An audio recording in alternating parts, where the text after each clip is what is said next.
Hi, welcome back to TAINA Tips. Today we wanted to talk about a major shift we're seeing in tax operations, specifically how the traditional shape of the reporting year is fundamentally changing.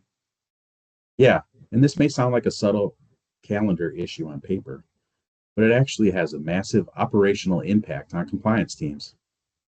Historically, we had what I'd call a shoulder season. You'd finish up intensive US reporting, Forms 1099, 1042S in the spring, take a breath, handle day-to-day business, clean up the data, and then steadily gear up for summer FATCA and CRS filings.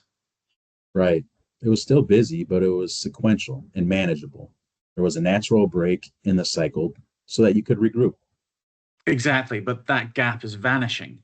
The Cayman Islands moving its permanent FACA and CRS deadlines toward June is the latest example of a broader global trend.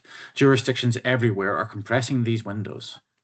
So instead of staggered milestones, everything's starting to get stacked together.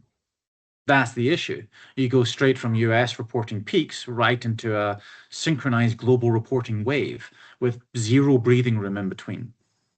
And it's the exact same operations teams and the same systems and the same data that's carrying all this load. Which creates immense operational risk.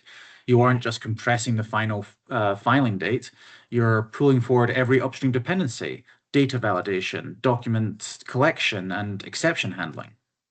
So that mid year buffer completely disappears. Yes, and that buffer was doing a lot of heavy lifting. It was the designated window where data errors actually got caught and fixed. If that window goes away, those errors don't vanish. They just surface much closer to the deadline. And that's the worst possible time for those. You have less time to investigate, less time to reach out to your customers or investors to fix it, and a higher pressure just to get the file out the door on time.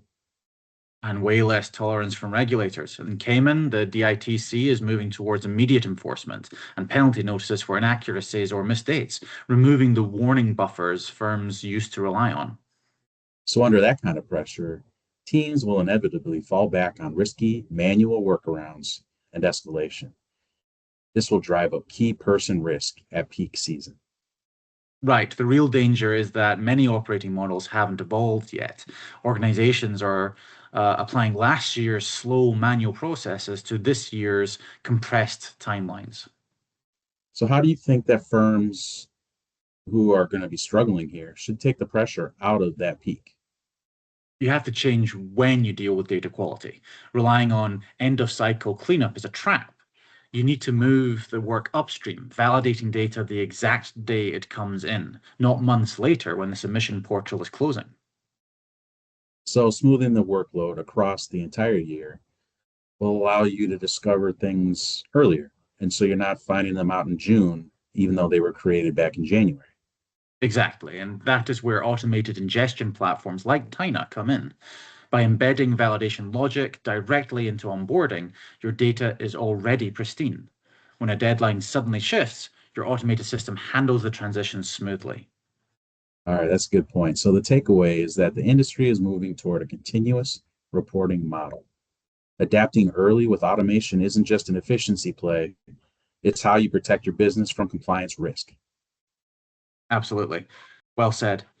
Thanks for tuning in to this Tiny Tip, and we'll see you next time.